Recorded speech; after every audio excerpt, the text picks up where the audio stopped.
Hi there. My name is Bethel-Praise, and called the lead pastor of Pearl House Ministry and your host on Let's Talk Marketplace. Today I want us to draw inference from Proverbs chapter 10 and verse 22, and it reads, "The blessing of the Lord makes one rich, and he adds no sorrow with it."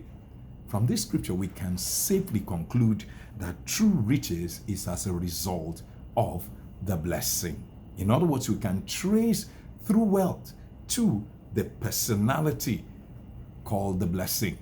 Why do I say it's a personality? The scripture says he adds no sorrow with it. That means that when the personality gives, that is the only time we can gather. So the numbers that you seem to be declaring at the end of the year in that enterprise is as a result of the giving, the provisions, the favor of the personality called the blessing. Now, how does this work? You may ask. The reality is that the blessing brings the life and the nature of God to you in the marketplace. The life of God is about this thing about being fruitful and very prosperous. In fact, it is His life that we live that we see as productivity or hard work, smart work, some people will say.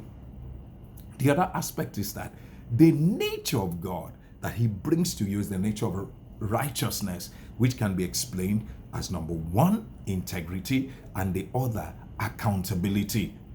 Without the life and the nature of the blessing, the personality of Christ, it will be difficult for us to profit according to the standards of God when we talk about through riches. My submission to you today is that as we receive the personality called the blessing and we walk in His life and His nature, whatsoever we gather is established generationally, and you realize that it is upon these true riches that God's hand remains.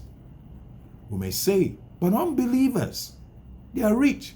The truth is that they are just holding stations for the righteous, those who will come to the marketplace having an understanding yielded to who? The personality called the blessing.